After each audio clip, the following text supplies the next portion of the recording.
Broadcasting live from atop the Rocky Mountains, the crossroads of the West. You are listening to the Liberty RoundTable Radio Talk Show. Happy to have you along, my fellow Americans. Communist Chinese hackers rent a riot, or they call it rent a crowd, but it's really go violent and get psychotic. Conspiracy to commit money laundering. It's all coming up on Liberty RoundTable Live. I'm Sam Bushman. Happy to have you along, my fellow Americans. Our goal to promote God, family, country, to protect life, liberty, and property, and do so in the traditions of our founding fathers. Lance Migliaccio, one of the Big Mig brothers, with us, thebigmig.com. Welcome back, my friend. Hey, thanks for having me, Sam. It's rise and grind, tip of the spear. You know how we do it. We're going all in today. Amen to that. There's so much going on in the news. I've been studying these rent riots and everything else for quite some time. We'll get to that later in the broadcast. But first, we got some, communist Chinese hackers going on? Let's talk about that one first. You know, there's a lot going on in the news cycle, but you know what I think is interesting about quite a few of these stories is the fact that it seems like mainstream media isn't giving it the coverage it should. This is a major story. We're talking about Operation Salt Typhoon. This hack turned spies into the spied, hit 80 countries. I'm talking about China's elite hackers. They just pulled off the cyber heist of the century, and they did it, Sam, listen for the timeline, 4 straight years. They've been eavesdropping on the world's most powerful leaders, Donald Trump, J.D. Vance, Boris, from the UK, of course, the prime minister at one point. I mean, this is crazy. And a lot of people thought that they were secure. And it's basically a digital Pearl Harbor. It is. And I got kind of some thoughts on this too, Lance, that I want to focus on. I know they're talking about 23 through 25 is what they're highlighting. Well, actually, it goes back. They started, I guess, they were starting to try to breach in 2019. And it looks like they had full breach by 2021. Yeah, and I'm telling you that I believe it goes on way beyond that. And I'll tell you why, and I'll tell you who kind of did this first. You remember when George Bush, back in the day, was spying on everyone, and then he got caught, and he said, I'm only spying. I'm not really spying. I'm just having surveillance on people who are international terrorists, and we're going to go ahead and keep an eye on those guys. And yeah, if they connect to somebody in the United States, but it's only connections to international terrorism we're watching. And then it came out that he was literally monitoring everyone, and he went, oh yeah, I guess I really am. I'm sorry, no harm, no foul.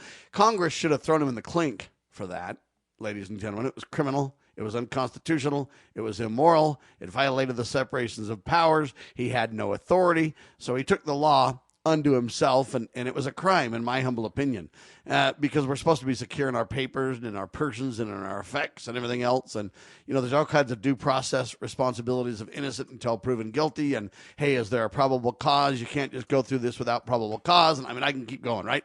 Anyway, the point is, instead of, impeaching and prosecuting George Bush for that, Congress just basically went, oh, that's a great idea. And they just backed his play and gave him supposed authority. Now, Congress doesn't have the authority to violate the Constitution, and they certainly don't have the authority to grant the president greater powers than he's been given constitutionally speaking.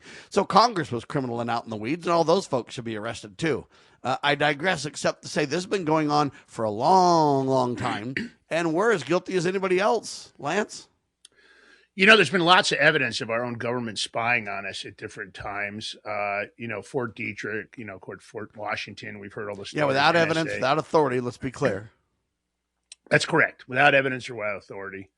And, of course, you're supposed to have, a warrant. You're supposed to have that submitted to a judge and signed off. But we know they've spied on FISA court judges. There was a lot of information that came out in the early 2000s, even a big case that came out.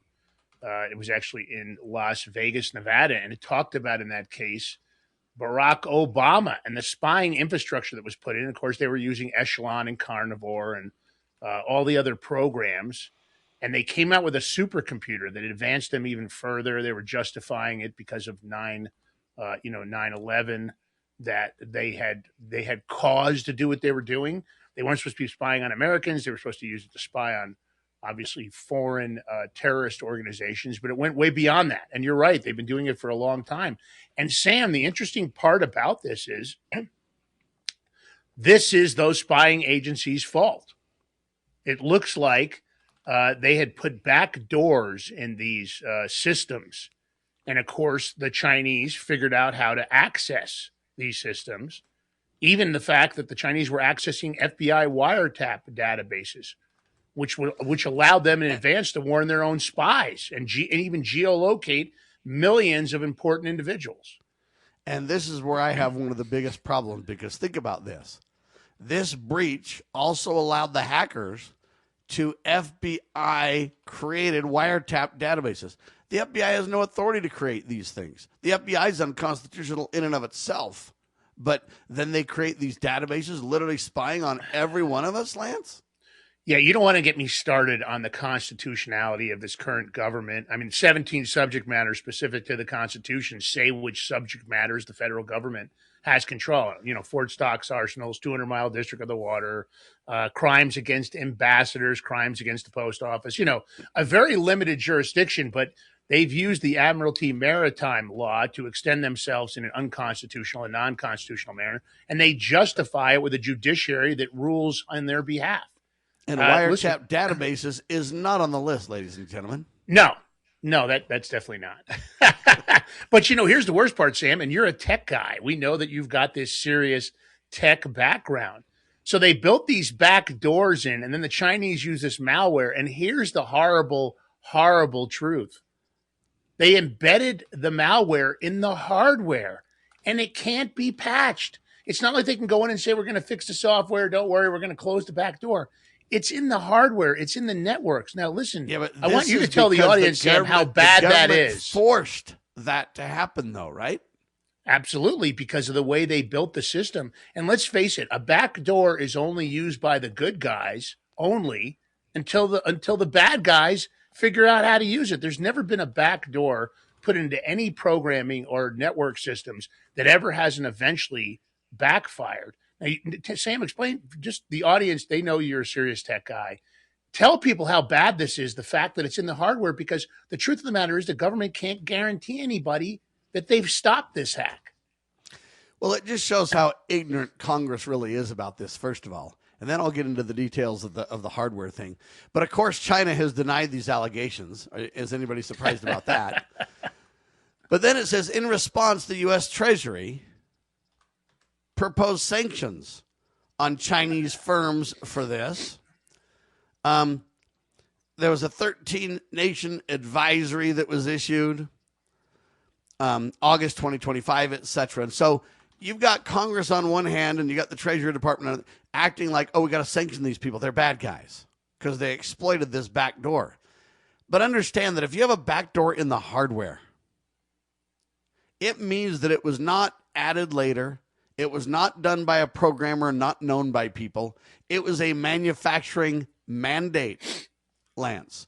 And so when you have a manufacturing mandate with a back door programmed into the hardware, the only way to solve it is to replace the hardware, number one. But number two, you know how they talk about a crime and they say, hey, you know what, you killed somebody, but you didn't mean to. There was no forethought. It's not as bad.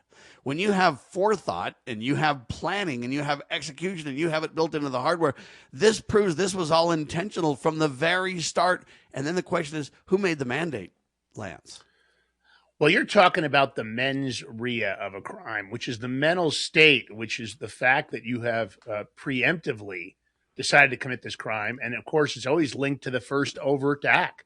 So the person guilty of the mens rea of this crime would be the person that committed the first overt act, was the person that designed and said, we need to put in this structure, the engineering of this system, a backdoor, so we can use it whenever we need to. Now, they were warned. I'm sure they were warned by engineers and programmers. If you put a backdoor in, it's only a matter of time before the bad guys may get access to it. But, of course, the government. But here's an idea. What if the United States government partnered with the communist Chinese and with other global elites? And what if they all agreed to put the back door in there together? Hey, why not? Makes it easier. Everybody's in agreement. That way you can design the back door so every foreign adversary can use it the way they want. And everybody's happy, right? They can all spy all they want until they get caught. I think that's part of the reason this isn't hitting mainstream media. And, you know, they're talking about sanctions. Tell me, Sam, does this dog have any bite in it? Zero. U.S. Treasury sanctions. Does everybody even want to buy U.S. Treasuries? We're $40 trillion in debt. I don't think they're a very good investment. Oh, Sam, you can't buy any more U.S. Treasuries. No more of that. You can't do it. Yeah, you can't do it. Gosh. But we'll still keep the backdoor laden hardware. We'll make sure it's available to you at special prices. And by the way, if you don't understand the back door, we'll even export to you the API calls or whatever it takes to get to this back door. We'll make sure that you have access to that too. Yeah, there's no doubt. At the end of the day, this goes on, and right now you're talking about companies like AT&T, Verizon, T-Mobile, and the UK providers. We know they've all been accessed. What does that mean for us? We'll talk about it more because, folks, this is forethought stuff. This is intentional. And the only question left is, who done it? Why don't we say to the government writ large that they have to spend a little bit less? Anybody ever had less money this year than you had last? Anybody ever having a 1% pay cut? You deal with it. That's what government needs, a 1% pay cut. If you take a 1% pay cut across the board, you have more than enough money to actually pay for the disaster relief. But nobody's going to do that because they're fiscally irresponsible. Who are they? Republicans. Who are they? Democrats. Who are they? Virtually the whole body is careless and reckless with your money. So the money will not be offset by cuts anywhere. The money will be added to the debt, and there will be a day of reckoning. What's the day of reckoning?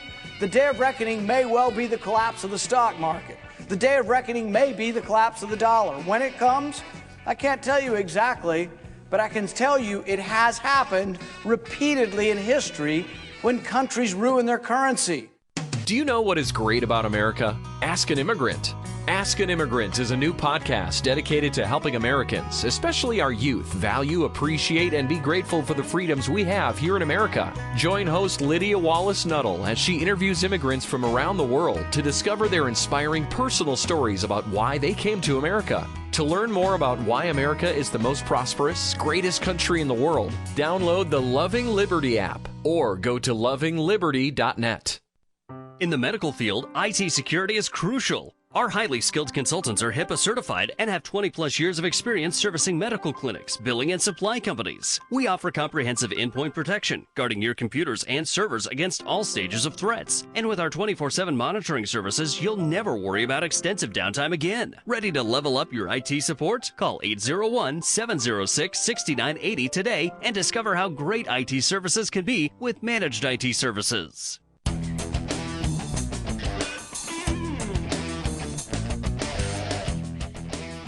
Operation Salt Typhoon is what it's called, ladies and gentlemen. What you have is a plan by governments that basically they say involved in hacking into companies like AT&T, Verizon, T-Mobile, and other European providers. Cisco, Palo Alto, Juniper, all these companies. But here's my thought on this, Lance. I don't believe them. The Chinese don't need to hack into the back door. The United States doesn't need to hack into the back door. Whoever created the back door isn't hacking to go in through the outdoor. That's a Led Zeppelin album, right? Yeah, it is. Okay, all I'm telling you is that you don't need to hack to do that, Lance, if you have the keys to the kingdom. So this is what they're ignoring in this story, in my opinion. They're making it sound like, oh my gosh, there was an inadvertent back door. Somebody found it and exploited it and hacked and jacked and got it all done. And by golly, it's a sad deal. This was designed in the first place. No one knocked down a wall to get in. They just opened the back door with whatever keys. They say the only way to fix this is by swapping out the hardware, which proves to me that it was intentional in the first place, or it wouldn't be in the hardware. Who created the hardware? Who gave the order to create a back door? Oh, the hardware came from the Chinese, right? Well, didn't the Chinese hack it? So you're telling me they have to hack their own hardware that they build a back door into, Lance? You know, and that's not very smart. You're right over the target, and of course, one of the things the American public doesn't really recognize is when you start looking at criminal indictments across this country, you will find that there is one big piece that seems to be missing over and over again in the discovery, and that is the warrants. Often, the discovery nowadays doesn't include the warrant, but then there will be evidence. But it has to. Of course, by law it does. But then you'll find in evidence screen captures and log files from AT&T, Verizon, T-Mobile, from WhatsApp, from Signal, the apps that everybody says, oh, they're secure, you can do whatever you want. So here's this evidence that ends up in people's criminal discovery, and yet there are no warrants. So I agree with you. I think these backdoors, the engineers designed them, and when they ordered their edge devices from Cisco, Avante, Palo Alto, or even Juniper, I think it was there. And then, of course, the Chinese probably had already installed on the hardware also remote code execution. Which means that, folks, they can demand those devices become somewhat like bots and take actions that are preconceived and orchestrated and set up within the hardware to where they can command from afar. And so to me, that's why I'm saying this cannot be an accident. The only question left is, hey, did T-Mobile and Verizon and all those guys know? I would say the answer is yes. That's my opinion, to which I'm entitled. But this is where we need a real lawsuit about this to discover and get to the real bottom of this. I'm talking full subpoena power, the whole bit. And if Donald does this, I'll have some respect for him. But if he doesn't, I will lose respect, because you're telling me the Chinese built the hardware, and now the Chinese hackers exploited security backdoors. What does that mean? Do they really need to hack to get the backdoor? If they put them in, they certainly didn't need to. Who put them in there? Did the United States mandate they were put in after the Chinese delivered the hardware? No, not possible, or else you wouldn't need hardware replacement, right? So something's not adding up in this story, Lance, in my view. Yeah, and you would think that when you're looking at sensitive network operations for these agencies and for all kinds of things built into our backbone, you would have to wonder about the decision to order equipment that was manufactured in China. We know about malware like Demodex. That's a kernel rootkit, and we know about Ghost Spider. Those are memory implants. Was any of this equipment scanned for any of that malware before it was installed? We've got major problems in our power grid. About three-quarters of our transformers. Let's say that I'm a company like AT&T or somebody like that, and we know the government has gone to them. Yeah, the government has gone to them and mandated they turn over data, and they're like, listen, we don't want to turn over data without a court order. And they say, listen, we're just going to have this backdoor. You don't need to really turn over the data to us case by case, so you get the blame or get dragged into court. Don't worry, we got this backdoor. You guys just ignore this, but it's necessary for national security, and they give all this hoopla of why and et cetera. But I'm convinced that they all knew about it. Okay, so AT&T, Verizon, T-Mobile, those are the users of the hardware on our behalf, if you will. But then the back-end hardware manufacturers had to know too, because you can't just fake a chip. It'll destroy it if the code's not built right. Okay, so you can add a backdoor, but if it interferes with the expected behavior of the device, then it's going to have a problem. So you've got to have somebody build in a backdoor and not negatively impact the behavior or the connectivity. So remember that whenever you add hardware to a big system like a phone system nationally or whatever, like a T-Mobile, international even, you've got to have all those things work together. You can't just pop in some new device. We did a story a couple of weeks ago about Germany, and they bought a bunch of cell phones, and they were supposed to be super high, secure, awesome cell phones that they researched, and they worked great with their system. The only problem is they could never use them because their system didn't even support the phones that they bought, and they spent millions and millions of dollars on this thing. Anyway, I digress, except to say that you've got to have coordination to put this in the first place. And there's no way people along the chain didn't know. Now, who knew when?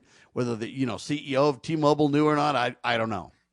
But I'm telling you, what I want Trump to do is, hey, I want to knock down, drag out, subpoena everything investigation, a transparent truth-telling exercise on this thing as we take these people to court. But we can't just run around and blame the Chinese hackers. And that's the problem. They always, the Democrats blame the Republicans, Republicans blame the Democrats. The U.S. blames China, China blames the U.S., kind of garbage. That needs to stop. This isn't about China, and this isn't about hacking. This is about how did we get backdoors in our hardware. That's what this is about, Lance. Yeah, and I agree with you. A lot of what we know so far, there's been a lot of hype about, eavesdropping on Trump, Vance, Harris's campaign, the House committees on China, foreign affairs, intelligence, and armed services, emails and calls intercepted, Of course, and of course that FBI surveillance list, and probably much, much more. The only thing they probably didn't get a lot of data from was Harris. If they had to listen to Kamala Harris, they might have wanted to shoot themselves. Can you imagine listening to those phone calls? But at the end of the day, there's a term we use called FF, and it means fast forward. So whenever Kamala's, recorded, exactly. FF that thing, there's nothing there. She's just babbling. Yeah, just babbling. It's more word salad. But at the end of the day, I agree with you. There's been this pattern of our U.S. government eavesdropping on us, and there's been this pattern of no transparency, accountability, and consequences. It doesn't matter whether it's George Bush, Barack Obama, or this administration.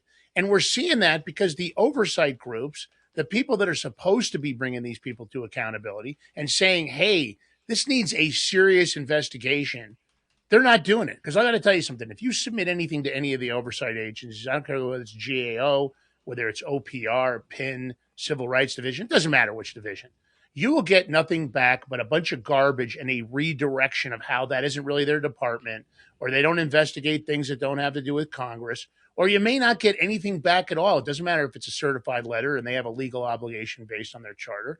And that's what's going on. This is going on over and over and over again.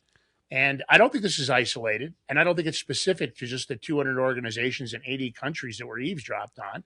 I don't care if it's Five Eyes. It's the whole world, buddy. Yeah, and this is a surveillance state with and no oversight. Here's why this is so critical, Lance, in my mind, too. This is a national security concern if it's true. If the Chinese did really hack us, right, Operation Salt Typhoon, and they say this reach also allows the hackers to have access to the FBI wiretap database. First off, why is the FBI wiretapping anybody? Unless there's a court order for every single individual case. Okay, secondly, if the FBI got hacked, the question is, did the Pentagon get hacked? And then the other question is, that deserves a full, complete investigation. They say malware used in the attack requires complete hardware replacement. That means we got to find out who put that there. I don't care about the hackers anymore. They're secondary. Whether they really hacked or whether they just used the backdoor keys, don't know, don't care. Not because it doesn't make sensational headlines, but because that's not relevant. What's relevant is who put this backdoor in the hardware, and did the United States know about it? And who gave the orders to do so, or whatever you want to say. This isn't just some hacker. You say, well, who created this Salt Typhoon? Oh, well, some hackers created it. No, they didn't. Because they're exploiting this backdoor built into the hardware. So if you say they just smart hack software, that's one thing. But for there to be a backdoor in the hardware, somebody in forethought put it there. Do you see why I'm tying these dots together, Lance, about this? These fundamental things matter. National security, who put the back door there? Did the United States know? Because the headline really is completely misleading if you think about these facts. Well, look, there's no doubt. It's backdoor betrayal. The killer twist on this, if you look at the Western laws, just one of them, U.S.'s CALEA, C-A-L-E-A, in 1994, and the UK's Investigatory Powers Act of 2016, they forced all these carriers to build these lawful intercept systems into their systems for wiretaps. And those aren't the only ones. There's lots of other laws on our books. And, of course, the coders, the engineers, the cryptographers have warned for decades, no backdoor stays exclusive to the good guys. So China waltzed in and did all of this. And at the end of the day, you're right. I don't think they had to break into anything. I think they just used the key they already had. Who put the back door in, ladies and gentlemen? Anyway, we're going to talk about some other great stories here in seconds. You're watching Liberty Roundtable Live. Lance Migliaccio, the Big Mig himself, thebigmig.com, available on X and Rumble, and I guess he's back on YouTube too. We're all shadow banned, but that's another topic. At least we're back. How do you like that? All right, Lance Migliaccio, Sam Bushman, you're keeping an eye on Liberty Roundtable Live. Hard-hitting news the networks refuse to use continues. Syndicated by the Loving Liberty Radio Network.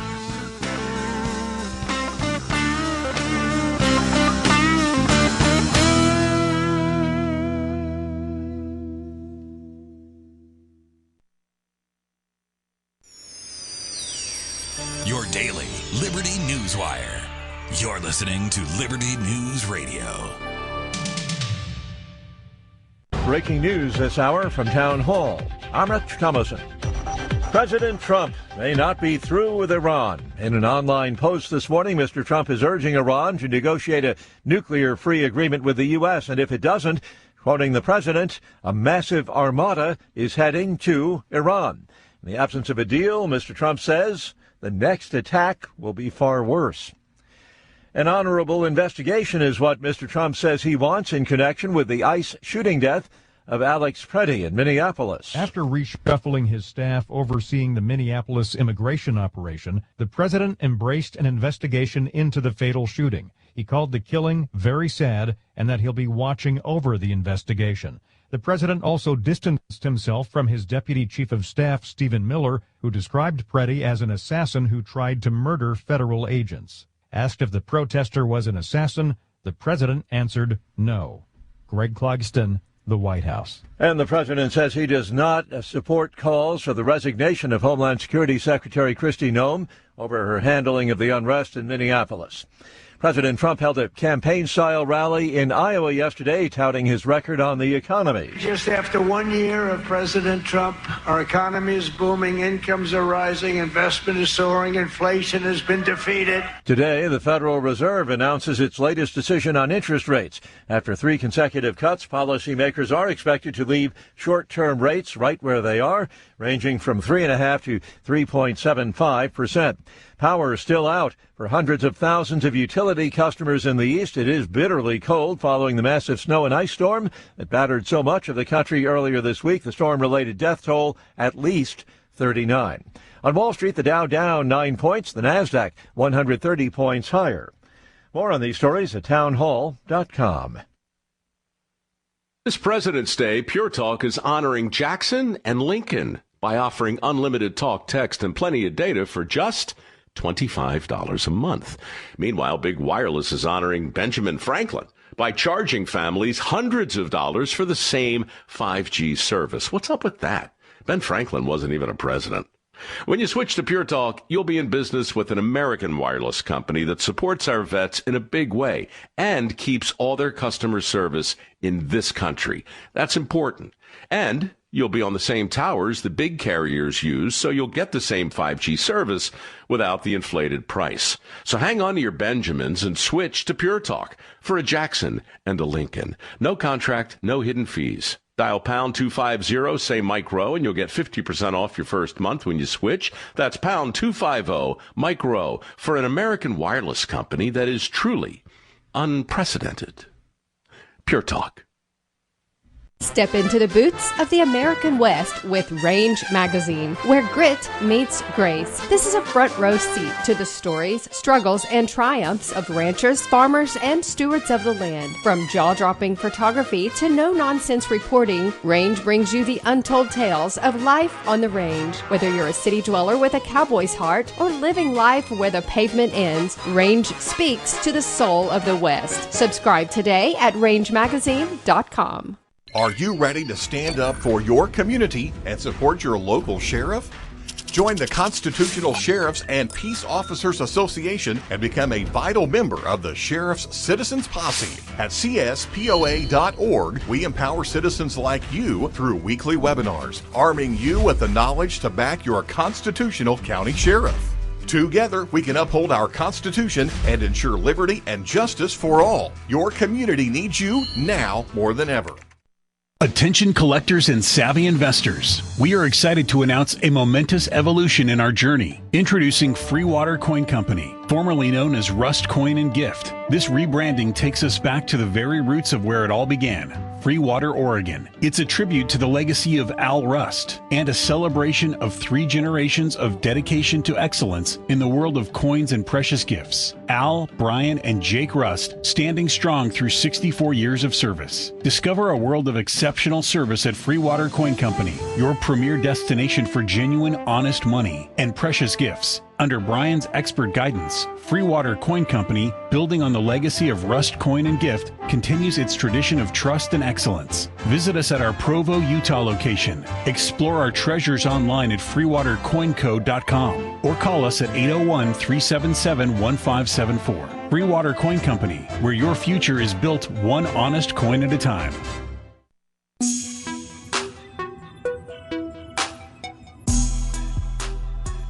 All right, back with you live, ladies and gentlemen.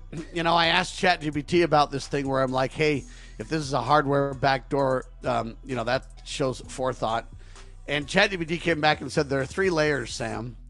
There's the first layer, which is the application software. You can wipe it and clean it. But the firmware, microcode, oftentimes not reliably wipeable. Then 3, physical silicon hardware. When officials say replace the hardware, they often mean layer 2, not necessarily silicon level backdoors. That distinction is rarely explained to the public, but here's my problem. If I can overwrite the firmware with a hack and get a backdoor that didn't exist before, I can certainly overwrite it again without the backdoor. Lance? There's no doubt. If you know the path, if you know the tunnel to get in, if you understand the system because you built it, you probably do. I don't know that this is fixable. And that's what happens when you get all your industry moving out of the country, when you get these excessive expenses, unions and workman's comp and unemployment, and it becomes so prohibitively expensive to manufacture here in the United States. And I'm not saying I don't agree to the wages. With inflation the way it's been, the wages probably aren't even high enough here. But that's the government's fault. That's what's happened to single-family houses and these other companies. So there's no way they can fix this with just, oh, yeah, we took care of it. It's a major problem. And until we start bringing that manufacturing back home, which I don't even know if that's possible at this point, it is not. I think we're screwed. I do know, because I've been hired by companies to research the possibility of bringing back all kinds of sectors to the United States. And I'm telling you, it can't be done. You want to know why? Because the raw material supply chain's not there. Yeah. And so unless you're big enough to control the whole supply chain, control all the raw materials, control all the elementary raw material processing that takes place before people get materials to build their products, it's a complicated map that's taken 50 years to destroy. You won't get it back in 5. I'm telling you right now, it won't happen. But then they say this in ChatGPT. I find this fascinating. They say some can only be updated by the vendor. Well, if that's true, then how do the hackers update it? Yeah. I'm kind of stupid. I'm not very smart. If the vendor's the only one that can do it, then how do the hackers do it? And if the hackers can do it, certainly the vendors can do it, right? Yeah, or the vendor just says, oh, yeah, we took care of that. They say some, listen, then they say this, some, and there's what's called an EEPROM, and a lot of times EEPROMs are right once. I agree with them. It's okay. But then they say this, some of them are right once or partially opaque. Well, if they're right once, then the hacker couldn't write it the second time, could they, Lance? I would think not, but of course, no. This is above they're my, right twice it's above for the my hackers, pay grade. They're right twice for the hackers, but just not for the fixers. See? Yeah. Okay. And I have to believe that it's impossible. And I think that's the problem with our infrastructure throughout the country. It's not just the communication infrastructure. It's our power backbone. It's everything else. I mean, we've got a major, major problem at this point. And I don't believe it's fixable in the current situation we're in. And I don't believe it's fixable, just like you described. One of the big catchphrases right now is rare earth minerals. Rare earth minerals. We're hearing it out of Greenland. But it's not the shortage of rare earth minerals.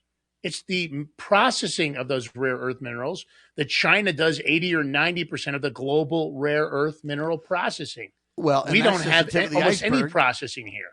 That's the tip of the iceberg because they process everything. We couldn't even process anything if we tried at this point.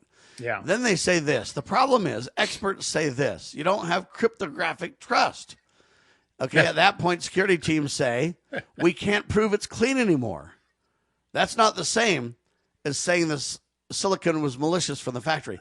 In nuance, it's not the same. But if you can't guarantee it's safe anymore, how can you guarantee it's safe in the first place? I don't think they ever could. You can't. Yep. Yeah, the surveillance state got surveilled, and that's the issue. And it's because they're surveilling us constantly. There is no safe conduit for communication. I only know of one cell phone by Eric Prince. And again, I'm not talking about the backbone. I'm talking about the hardware. He's got a phone called Unplugged, and it is the only phone that is manufactured with 100% U.S. U.S. infrastructure, meaning all the chips, everything that's put into the phone is manufactured here in the United States. But even that, you're going to tell me those U.S. manufacturers aren't putting in their own backdoors? Well, they are. That's my whole point, and that's what I'm getting at. Don't tell me it's not from the hardware. Then they say this. uncertainty itself becomes unacceptable from a national security standpoint. Well, then, unless you build it yourself, you can't have certainty, Lance. It's not possible. And that's your point with this iPhone maker, or with Eric and his phone. How does he know? Well, he built it himself. That's how he knows. Otherwise, you can't know. Probably clean is not good enough. Yeah. We think it's fixed is not good enough. We can't verify it wasn't modified below our visibility. Therefore, replace the hardware often means we no longer trust any firmware, controller, or management subsystem. So we cannot independently verify.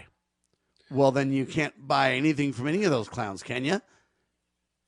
I don't think so. Because if the Chinese sold you the hardware without a backdoor, but then they created their own backdoor, and you can't fix it, where are you going to buy your next piece of hardware from, Lance?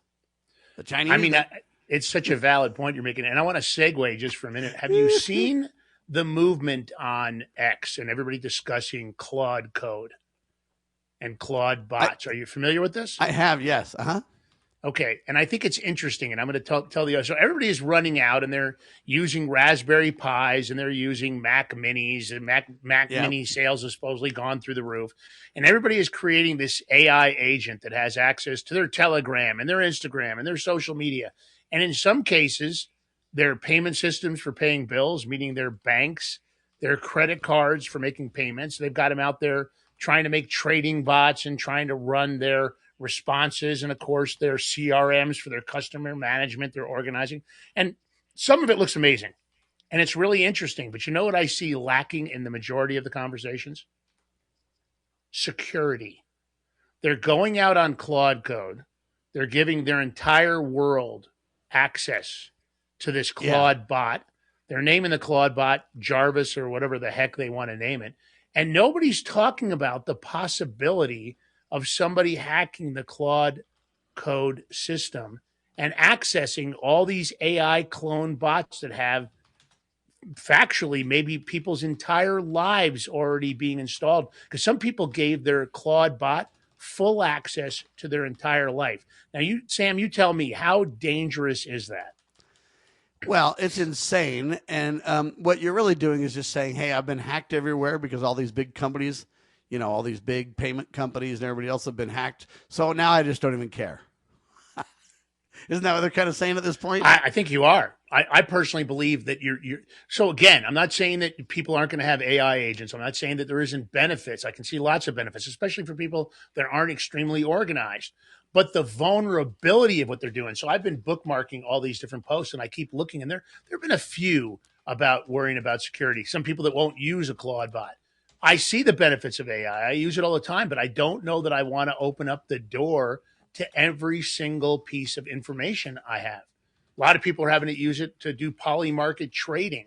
It's one thing to create a bot or create some code because you want to trade on polymarket, whether you're tracking whale wallets or you're trying to figure out how to beat the 15-minute window on Bitcoin.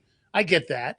But I don't know about giving the bot, the Claude code, access to my bot. What if it decides to independently change something in the bot program you wrote that was safe? And let's say Kelly's your risk code, right? So most traders use a Kelly of 0.35 to 0.50, which has to do with the risk of your asset, meaning whatever you're investing. And that's a relatively safe range. What if all of a sudden, Claude code decides to take it to 1.0 and now all your capital is risked? And it just decides to do that because the profitability is higher and you gave it a directive that was too loose. Somebody was joking around. I just found out Claude code sold my house. They were joking around online, but it's not really that far-fetched. If Claude code decided that you needed more capital to invest in your trading account, and all of a sudden it decides to list your house on Zillow, and here come the moving trucks, and you don't know anything about it because Claude code wrote itself a power of attorney, and Sam, you no longer have a house. Congratulations. Well, and that's the problem, is that even if everybody who's taking these Claude codes and everything else, they're virtually script kiddies, okay? Yeah. They don't understand the underlying code. They don't understand, unless you write in assembly language to some degree, that's going to be the case, Lance. So we got to understand this reality. Yeah. Whether we replace the hardware, it doesn't restore certainty. It only resets the assumption that we're okay now. unless you define the silicon and create it all yourself, fabricate the chips, write the microcode, control the compiler, audit the firmware, control the supply chain. Then if you don't do all those things, you can't regain certainty. And even if you get that done, if you're dependent on anybody else's library, anybody else's code anywhere, you've lost certainty again, Lance. And that's true whether we're talking about these script kiddies using this code you're talking about, or whether we're talking about the hardware we discussed earlier. The principles are the same. You can't know. All you regain is, quote, operational confidence, whatever that means. It's a slippery slope. It's a slippery slope, Sam. Hang tight, ladies and gentlemen. Liberty Roundtable Live. This is a battle between truth and deceit, a battle between forces that would enslave this country in darkness, and between a media that wants to present you with the truth. We are being censored. America's news outlets no longer provide the truth. 90% of news outlets in the United States are controlled by 6 corporations. The mission of the Epoch Times is to chase the truth, to ground all statements in fact. TheEpochTimes.com. Looking for an IT partner that truly understands your needs? Managed IT Services is the answer. We meet with you regularly to discuss your goals and form a tailored technology plan. Our customers have called us a trusted advisor who delivers. When it comes to IT, we do it all. Firewalls, cloud storage, server migration, and more. Say goodbye to long-term contracts and hello to a team that earns your business month after month. Call 801-706-6980 now and let Managed IT Services transform your IT experience. You know where the solution can be found, Mr. President? In churches, in wedding chapels, in maternity wards across the country and around the world. More babies will mean forward-looking adults, the sort we need to tackle long-term, large-scale problems. American babies in particular are likely going to be wealthier, better educated, and more conservation-minded than children raised in still industrializing countries. As economist Tyler Cowen recently wrote, quote, by having more children, you're making your nation more populous, thus boosting its capacity to solve climate change. The planet does not need for us to think globally and act locally so much as it needs us to think family and act personally. The solution to so many of our problems, at all times and in all places, is to fall in love, get married, and have some kids.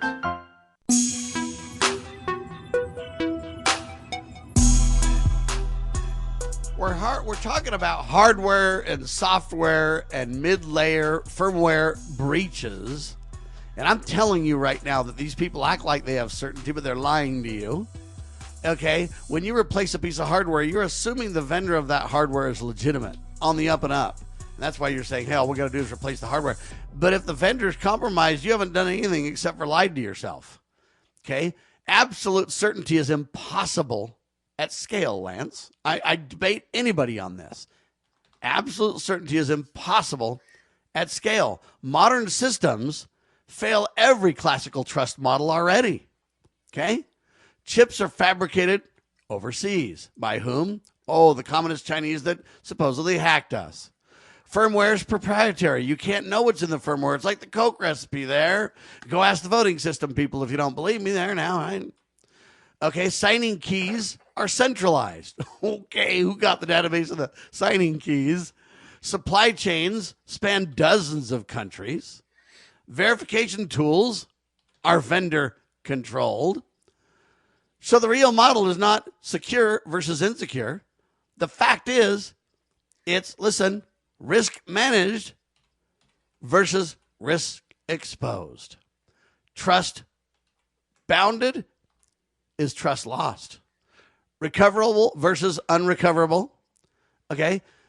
Hey, they say, well, this crossed from recoverable trust to unrecoverable trust. Therefore, we got to replace it. Certainty doesn't get restored. They say the risk now is an acceptable baseline because, Lance, we trust the vendor.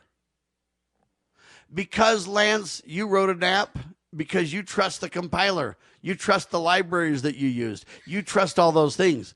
You may or may not be right. Yeah, there's no doubt. At the end of the day, it's just interesting. And what Sam's talking about is we were talking backstage a minute ago about a bot that I created that I'm now back testing. It's got to do with Polymarket and the 15-minute window on Bitcoin and, of course, Ethereum, Solana, and XRP. So it's a trading bot. Yeah, if you're not careful, they'll toss you in the clink like they did our buddy that we interviewed a couple weeks ago there, Lance. Yeah, and I analyzed it, and I went out and I've been looking at this for probably 4 or 5 months, and I've been collecting information in a Word document, the structure I wanted and what Aguirre was going to be, and Kelly and Sharp ratios and all sorts of things. Taking some of the knowledge I had from Wall Street trading information, I garnered over the years. But what I said to Sam was, it's frightening in a way that a noob, a moron like myself, that was able to create this bot. I back tested it. It seems to be extremely effective. And they've got a new rate system on Polymarket they just dropped. A lot of people said there's no workaround, but there is a workaround between the rebates and everything else, at least from what I can tell. But it's frightening and also dangerous because let's face it, the code was written using AI. It was using snippets of code from here and there. And at the end of the day, you really don't know for sure if you've created a bot. I asked it. Of course, once I saw this story, I said, man, I should really talk to my bot, talk to AI, and make sure there aren't any backdoors. And, of course, it confirmed to me that there weren't any backdoors. But, Sam, maybe it's lying to me. I don't know if I trust it. There's no backdoors, Lance. I promise you, my friend. Yeah. And there's no backdoors in the vendors. And the United States doesn't create backdoors. And China doesn't create backdoors. Nobody's worried. Let me give you the sentence that no official, no bureaucrat, no even high-tech folks that are getting hired by the government will tell you. Yeah. Here it is. Listen up. Cybersecurity is not about certainty. It's about choosing which risks you're willing to live with and what you're willing to ignore. That's terrible. That's terrible. You can't tell me I'm wrong. Makes it even worse. I believe you're right about this. You cannot debate that I'm wrong. I believe you're right. And, my concern is after engaging with AI a lot, what AI is also probably being used to look at that cybersecurity system and saying, well, I think these tolerances are acceptable. But who told the AI, who trained it to believe that any kind of backdoor or any issue with infrastructure is acceptable? Because that doesn't sound like a secure system. We're told that all of our data, our social security numbers and our driver's licenses, KYC, you've got to submit passports and driver's licenses and confirmations. All your data is out there. We're being told it's secure, but yet we see these crypto companies being hacked over and over and over again. We know that banks are getting hacked over and over and over again. It doesn't always hit the news like it should.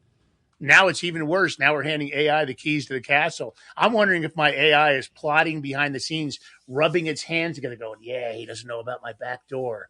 I'm going to take half his capital. Is he scheming like some kind of an early and that's possible. Federal Reserve banker? There you go.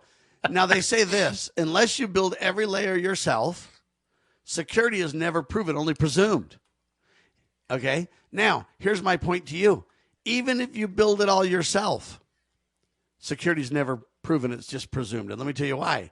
It is possible that you didn't, even if you did everything, it is possible that you didn't write your code perfectly and someone did find a bug in your stuff. Even if you build it yourself and you think you got it and it's not compromised intentionally, it's possibly compromised inadvertently. Lance. So even if you control every aspect of this thing, at the end of the day, you might write something solid as a rock, have the best intentions, think you've got it all under control, and I find something that you missed. Well, look, like in this particular bot, I integrated a Prometheus and Grafana panel, cPanel, right, a control panel. And because Grafana can give you a graphical appearance, you have to kind of overlay those two. And again, I'm no expert. I had to go read a bunch of blogs about it, and now I kind of know about it. The truth is, I don't know if Grafana is secure. I don't know if Prometheus is secure. And that's the thing. I'm doing it from this case, right? And I've used AI in the beginning to vet stories, because sometimes you see a story online and you really want it to be truth. Like maybe you read a story that said Pam Bondi making arrests, and you know in your head Pam Bondi arrest is Bill Clinton, and you know in your head it didn't happen. So you have to go to AI and say, AI, is there any truth in this? And AI comes back and says, no, Pam Bondi hasn't arrested anybody. You're wasting your time. She's never going to arrest anybody. But the point is, you're still counting on that as a vetting source. And the vetting of these back ends of the programming are only as good as the person that designed the system, right? We don't know if the guy had a bad day the day he decided to install the vetting program in AI. Everybody does it because we've seen it. Listen, in 1 minute, Elon Musk, Grok was talking with some Nazi ideology, and everybody's like, "Oh my God, Grok's a Nazi," But that was the programmer that somehow had done that. Maybe he thought it was amusing to give Grok this different perspective on the Holocaust. It was either the programmer that did it, or it's possible that a bunch of case data got isolated without the whole story, and it went off on its limited data set. I mean, that's what happens. All this is about data sets. People need to understand, too. We think this thing intelligently learns and grows, and it's really smart. No, the better data set you give it, the smarter it becomes. It's just pulling from data. There's nothing outside the system that makes it smarter. I'll prove it to you. Take away its data bank and tell me what it knows. Yeah. Yeah. And let me say, there is a tremendous amount of value to these major data sets. I've used it for legal documents, legal investigations, but I've also seen hallucination happen. You have to be careful with case citations when you're using it for legal work, as an example. And what I find interesting about that is this hallucination will seem credible. It will quote a case that's non-existent. It will give you an argument that never occurred in a legitimate case citation or a judge's quote, and it sounds and looks like the real deal. So you have to be aware of that. The hallucinations are getting less and less. I got to say, in the last 60 days, it's changed quite a bit. But there's also another issue. Have you seen AI ramblings? Have you seen this happen, Sam? In any yeah. It'll start out with a really strong intro, right? In which you're like, wow, this is really strong. It's on target. Right. And then you'll go into the body of what it created, and you're like, what the hell is this? It makes no sense at all. And, of course, the conclusion will be strong also. It even says George Washington's alive and stuff. Yeah. But it'll start to just ramble on some stuff, and you're like, I didn't even ask any of this. So, of course, you have to be aware. It's not the end all, but people are treating it like it is. And there's another concern, Sam. I have another piece of this. I'm worried about the impact on people that have forgotten how to read a book. They don't want to read a book anymore. They want the clip notes from AI. They don't want to read the story. They want to know in 1 minute what your entire what they really want to article do is just put a chip in their brain, and they just want to hit a button that says, I should know that. And boom, now you know that. That's what they really want. That's right. It's like we're into the matrix. We're just going to upload the programs. There's not going to be any training. You can just learn every martial art in seconds. Yeah, the execution might be a problem. Yeah. Until you get hit in the face. Everything changes then. Then memory goes blank. You're out of memory. Exactly. And people need to learn how these chatbots work as well. People think they remember everything, and they don't. I don't know if you know. Have you ever ran ChatGPT out of memory? I'm out of memory, actually. And what's interesting, the only way you can actually get effective use, because when you're uploading legal information, now I trained an AI agent, and out of my sixth sense of humor, I call it Jarvis.